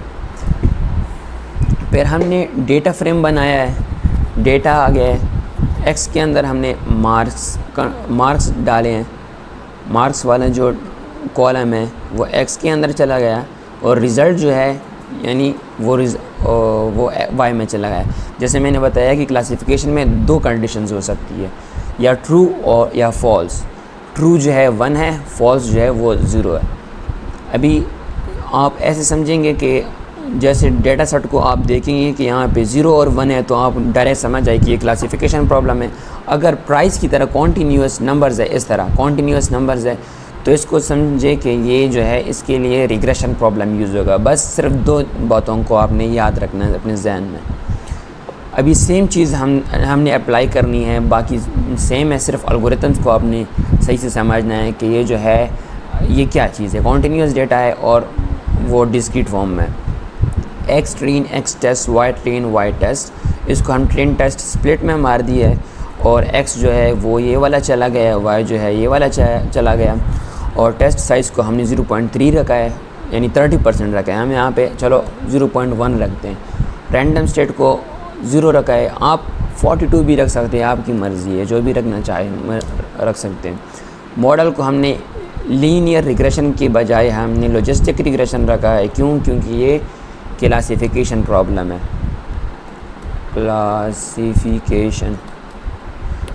Classification algorithm. हमने मॉडल को फिट किया जैसे ऊपर किया था, यहाँ पे मॉडल को फिट किया था, अभी फिट हुआ है। अभी मॉडल को प्रेडिक्ट करेंगे। एक्स ट्रेन और वाई ट्रेन को हमने मॉडल को फिट करते हुए इन मॉडल में डाल दिया है। फिर मॉडल को जब हमने प्रेडिक्ट करना है तो एक्स टेस्ट के थ्रू प्रेडिक्ट किया। जो मॉडल आया है और जो हमारे पास आउटपुट आया उसको हमने प्रेड के अंदर डाल दिया। उस प्रेड को हमने कंबाइन करके कंपेयर करना है वाई टेस्ट के साथ कि कैसे कर रहा है ये सब कुछ। फिर हमने मैट्रिक्स से एक्यूरेसी स्कोर निकाल दिया है। फिर वाई टेस्ट को यानी ये वाला वाई टेस्ट को और प्रेड को हम दोनों कंपेयर कर रहे हैं कि इसका कितना डिफरेंस है। एक्यूरेसी यहाँ पे 1 जा रही है, मींस 100% सही है, यानी यहाँ पे डेटा हमारे पास कम है और कोई गड़बड़ नहीं हो रहा। तो यहाँ पे साफ पता चल रहा है कि 35 वाला फेल है और 67 वाला जो है वो पास है। हमारे मॉडल ने इजीली प्रेडिक्ट कर लिया है कि वो जो ऑलमोस्ट 45 से जो भी नंबर है उसको पास ले रहा है। अभी अनसुपरवाइज लर्निंग को देखते हैं। अनसुपरवाइज लर्निंग उसको कहते हैं हम जहाँ पे हमारे पास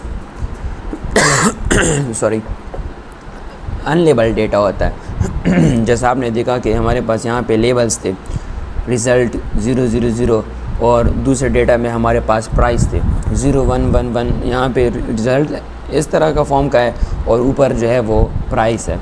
लेकिन हमारे पास ऐसा भी डेटा हो सकता है कि हमारे पास कोई किसी किस्म का वो नहीं हो सकता, लेबल नहीं हो सकता। जैसे फॉर एग्ज़ाम्पल ये हमारे पास डेटा है, ये 2 डायमेंशन डेटा है। x = np.array हमने कंसिडर कर लिया कि हमारे पास डेटा है। तो इस डेटा को हमने क्लस्टरिंग फॉर्म में कन्वर्ट करना होता है। क्लस्टरिंग जो है हम ग्राफिकल रिप्रेजेंटेशन को कहते हैं, जहाँ पे हमने प्रोबेबिलिटी देखनी होती है कि हमारा डेटा किस तरफ को ज़्यादा ज़ोर लगा रहा होता है। इंडस्ट्री में ज़्यादातर यूज़ जो होता है वो सुपरवाइज लर्निंग होता है। अनसुपरवाइज लर्निंग इतना ख़ास इम्पोर्टेंट नहीं होता। तो फिर भी आपको सिर्फ इतना आइडिया हो जाए कि अनसुपरवाइज्ड लर्निंग क्या होता है।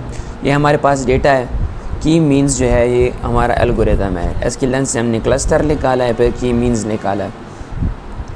नंबर ऑफ़ क्लस्टर्स जो है हमने थ्री रखे हैं, हमारे पास तीन क्लस्टर्स होंगे और रैंडम स्टेट को हम जो भी रख सकते हैं। की मीन्स डॉट फिट, जिस तरह ऊपर हमने एल्गोरिथम को फिट किया था, इसको भी हमने फिट किया एक्स के थ्रू। अभी हमने लेबल लगाए हैं, यानी लेबल्स की मीन्स के अंदर जितने भी लेबल होंगे उसको हमने लेबल का नाम दिया है। सेंट्रॉइड्स मीन्स के लेबल्स, उन लेबल्स के बीच में, उन पॉइंट्स के बीच में एक सेंटर वाला पॉइंट होना चाहिए। जितने भी क्लस्टर्स बनने हैं, यानी 3 बनने हैं, तीनों के बीच एक पॉइंट होना चाहिए। वेट में इसको रन करता हूँ ताकि सही समझ आए।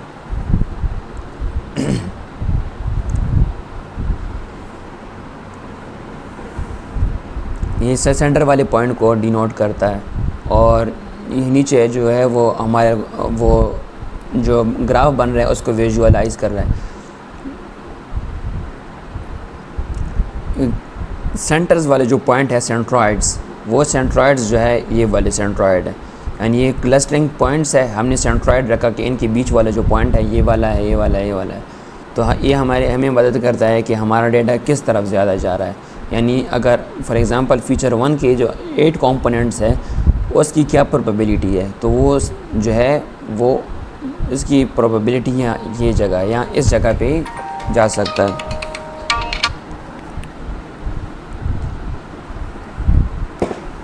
तो नीचे जो है वो फीचर स्केलिंग है। फीचर स्केलिंग उसको कहते हैं कि जहाँ हमारे पास न्यूमेरिकल डेटा होता है, यानी मिलियंस में होता है और कुछ जो होता है वो 1000 में होता है, तो इनको हमने स्केल करना होता है। स्केल कैसे करते हैं? अगर 1 लाख है और दूसरा जो है वो 10 मिलियन है तो डिफरेंस तो ज़्यादा है, समझ आई ना। तो 1 मिलियन और 10 मिलियन के बीच में, यानी 1000 भी ले सकते हैं या 1 मिलियन भी ले सकते हैं, इनको हमने कम करना होता है, उनको हमने स्टैंडर्डाइज़ करना होता है। चाहे हमारे पास जितना भी बड़ा नंबर हो तो उसको हम -1 से लेकर +1 के बीच में डिस्ट्रीब्यूट करते हैं। चाहे मिलियंस हो या बिलियंस हो, इनको हम डिस्ट्रीब्यूट करते हैं कि हमारा डेटा जो है यहाँ से बढ़ना नहीं चाहिए, इनके बीच में रहना चाहिए। और ये क्या मदद करता है? ये मशीन लर्निंग को जब हम डेटा देते हैं तो ये फिर एरर नहीं देता और बहुत एक्यूरेटली काम करता है। स्टैंडर्ड स्केलर प्री प्रोसेसिंग, इसको प्री प्रोसेसिंग टेक्निक कहते हैं और ये न्यूमेरिकल वैल्यूज़ के साथ हम डील करते हैं। स्टैंडर्ड स्केलर को हमने एक क्लास है हमने इंपोर्ट की है प्री प्रोसेसिंग मॉड्यूल से, स्केलर नाम दिया है, स्केलर डॉट फिट ट्रांसफॉर्म किया है। एक्स की वैल्यू जी थी वो मैं यहाँ पे प्रिंट कर रहा हूँ। एक्स की वैल्यू ये थी 1 2 1.5 1.8 8 11 तक जा रहा है, लेकिन ये हमारे पास फिर भी कम है। तो यहाँ पे हम इसको ट्रांसफॉर्म कर रहे हैं। ये देखिए -1 टू +1 इसके बीच जा रहा है, इससे बढ़ के कहीं भी नहीं जा रहा है। ये स्टैंडर्डाइज हो गया है। अब हम जब इसको और इस मॉडल को देंगे तो हमारा मशीन जो है इस पे कम टाइम लेगा ट्रेन होने में। बेशक इसको देखने में हमें समझ नहीं आती, लेकिन हमारे मॉडल को इसको देखने में बहुत ज़्यादा जो है टाइम बच जाएगा और एक्यूरेसी भी सही मिलेगी हमारे मॉडल को और एरर भी कम आएगा और फिटिंग की तरफ भी नहीं जाएगा। तो guys thank you so much अगर आप यहाँ तक देख रहे हैं। हम थोड़ा सा रिकैप कर रहे हैं जो हमने पढ़ा है इस पाइथन की कोर्स में। यहाँ तक हमारा कोर्स जो है वो पाइथन का कंप्लीट हो गया है। हमने मॉड्यूल 1 में पाइथन्स के फंडामेंटल्स देखे हैं जिसमें ये चीज़ें आ रही हैं, और पाइथन इंटरमीडिएट में मॉड्यूल्स पैकेजेस देखे हैं जो हमने डिटेल में ही कवर किए हैं। और डेटा साइंस के libraries, core libraries NumPy, pandas, matplotlib, seaborn, इनको भी देख लिए है। और मशीन लर्निंग के 2 प्रोजेक्ट्स बनाए हमने, सुपरवाइज लर्निंग को भी देख लिया है, अनसुपरवाइज लर्निंग को भी देख लिया है, डेटा को भी स्प्लिट किया है, स्केलिंग भी की है, मॉडल को ट्रेन भी किया है और एवेल्यूएट भी किया है कि इसकी एक्यूरेसी कैसी जा रही है। बेसिक एल्गोरिथम, रिग्रेशन और क्लासिफिकेशन, जैसे मैंने बताया कि ये दोनों जो आते हैं वो सुपरवाइज लर्निंग में आती हैं। तो guys thank you so much अगर यहाँ तक देख रहे हैं, और आई होप कि आपको समझ आई होगी। अगर आपने यहाँ तक देखी है तो thank you so much again, and please like the video and subscribe it and share it with your friends. And I hope कि आपको दोबारा किसी भी यूट्यूब वीडियो देखने की ज़रूरत नहीं रहेगी आप अगर आपने ये वीडियो कंप्लीट की है। और बेस्ट ऑफ लक।